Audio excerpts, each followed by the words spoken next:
चलिए JEE mains का एक क्वेश्चन देखते हैं। 29 जुलाई फर्स्ट शिफ्ट 22 का क्वेश्चन है।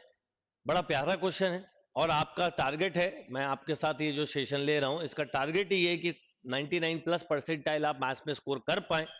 और जेई के क्वेश्चंस को अगर आप हैंडल करना या समझ अंडरस्टैंडिंग करना सीख जाएंगे तो ये बहुत आसान है, ये मुश्किल नहीं है आपके लिए। अब देखिए कितना अच्छा क्वेश्चन है। Let S equal to 469 and T equal to 9 10 11 up to 1000।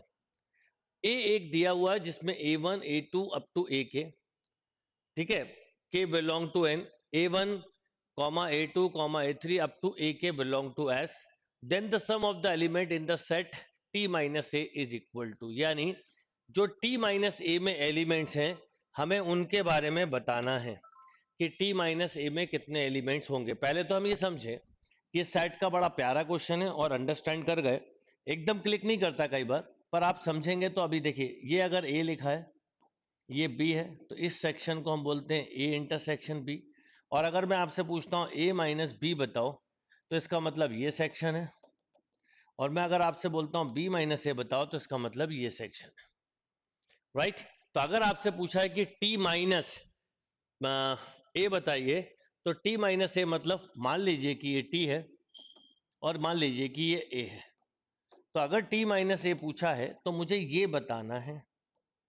अब टी माइनस ए में अगर ये बताना है तो ए वाले एलिमेंट नहीं लेना। अब ए में कौन से एलिमेंट है सोच के देखिए जरा। ए में वो एलिमेंट है, ए में वो एलिमेंट है, देखिए ये के बिलोंग टू नेचुरल नंबर, के की वैल्यू 1 हो सकती है, 2 हो सकती है, 3 हो सकती है, 4 हो सकती है। और इस पूरे के A1 A2 A3 up to A के जो एलिमेंट है वो एस से आए, यानी ए में किस तरह के एलिमेंट हो सकते हैं।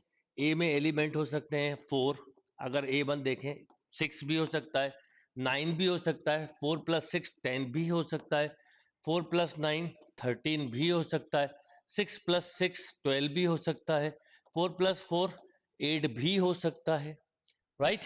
6 प्लस 9 15 भी हो सकता है, 4 टू जा 8, 8 प्लस 9 17 भी हो सकता है, 4 इंटू 4 करोगे तो 16 भी हो सकता है। यानी अगर हम बहुत ध्यान से देखें तो ए में जो एलिमेंट्स हैं वो क्लियरली मेंशन है A1 plus A2 up to this one, यानी इसकी जो बेसिकली फॉर्म होगी इन एलिमेंट से बनेगी। तो हम ऐसा बोल सकते हैं कि 4x plus 6y plus 9z के से मिलेगी। और यहां पर x y और z बिलोंग टू हम बोल सकते हैं होल नंबर। मान लीजिए आपने x की और y की वैल्यू 0 रख दी तो 9 मिल जाएगा, y और z की वैल्यू 0 रख दी, इसको z बोले।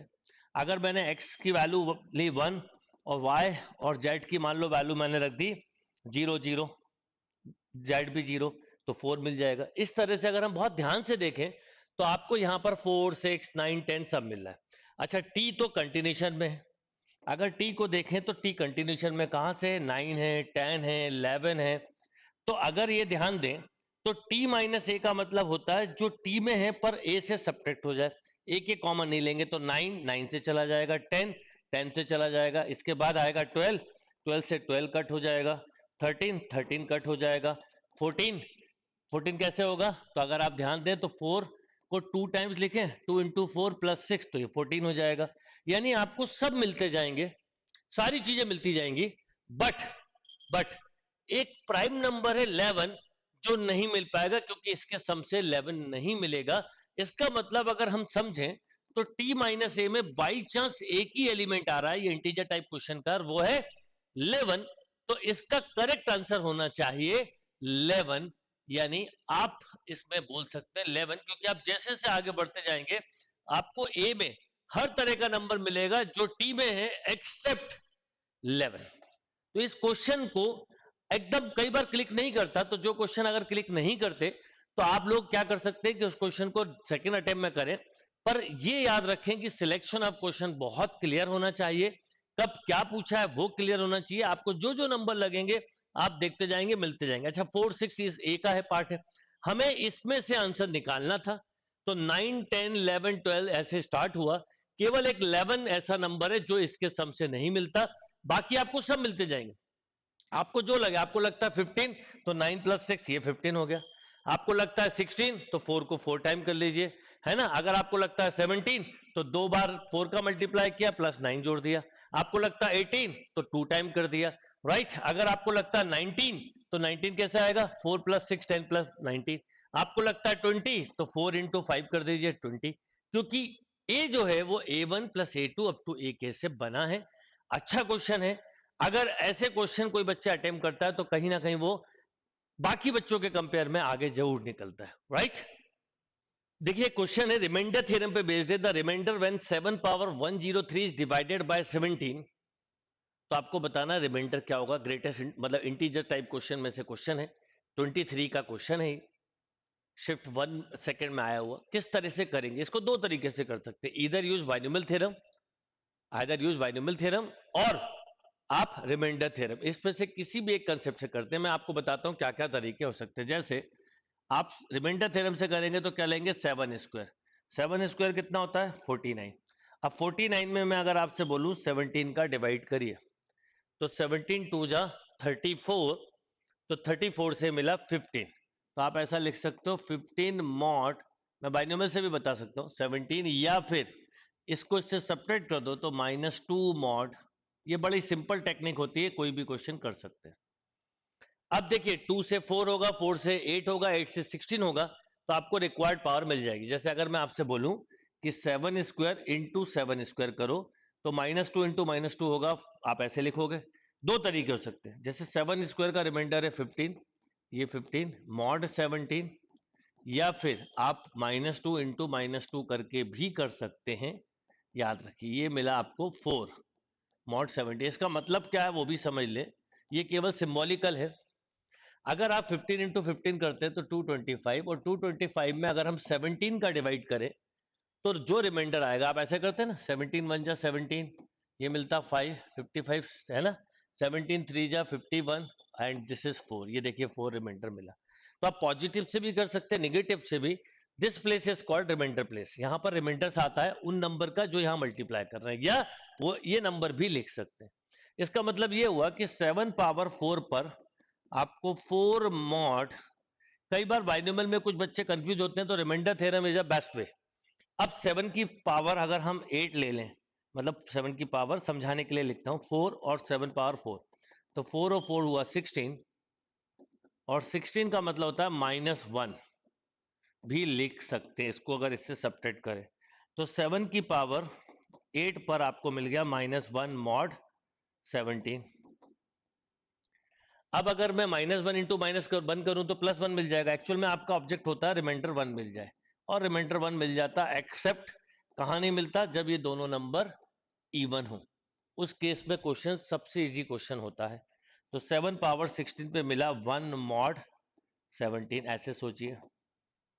तो अब 16 का इसमें डिवाइड करिए, 16 का इसमें डिवाइड करिए, जो रिमाइंडर आए वहां तक आप डायरेक्ट लिख सकते हो, यानी 16 32 48 लाइक दिस, 64 80 96, यानी 7 की पावर 96 तक आपको 1 मिलेगा। अब आपको कितनी जरूरत है, ध्यान दें तो 7 की और जरूरत है। अब 7 कैसे मिलेगा, तो देखिए बड़ा सिंपल है। आपके पास 4 है, आपके पास 2 है, 4 और 2 को आपस में मल्टीप्लाई कर दो पहले, मतलब 7 पावर 4 इंटू 7 पावर 2, तो 7 पावर 4 का रिमाइंडर है 4, 7 पावर 2 का रिमाइंडर है -2 भी लिख सकते हैं।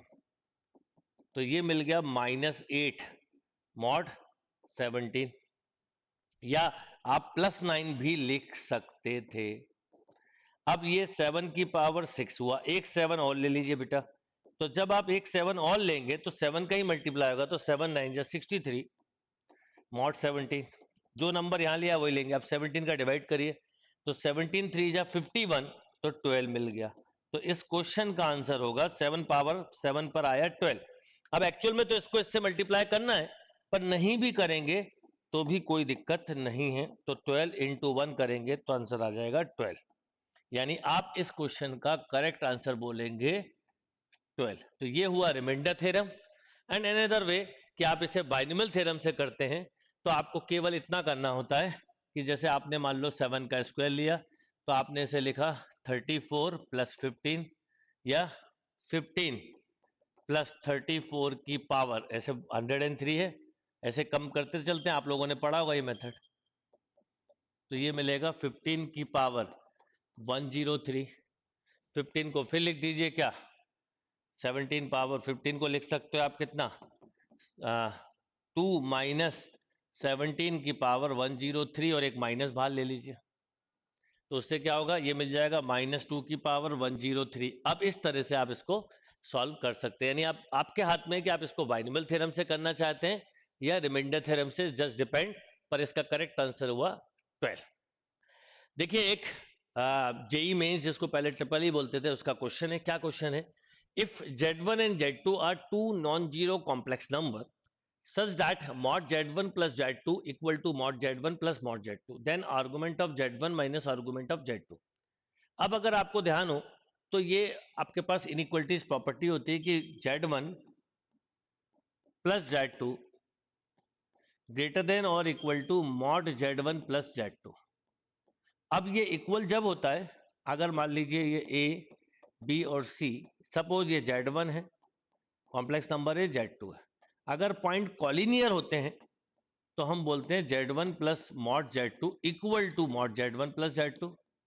और अगर ये ट्राइंगल्स के लॉ पे चल रहे हैं तो हमें ये पता है कि sum of two side is greater than third side, right.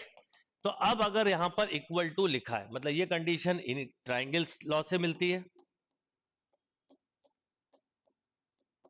और ये कंडीशन कॉलिनियर से मिलती है। अब आपको गिवन है कॉलिनियर है, तो अगर कॉलिनियर है तो दोनों के एंगल सेम होंगे, तो अगर एंगल सेम है तो दोनों के एंगल्स का difference, argument of Z1 minus argument of Z2, दोनों एंगल का डिफरेंस 0 होगा। तो आपको बिल्कुल घबराना नहीं है, बल्कि समझ के क्वेश्चन करते जाइए, इजीली आपको बनेंगे।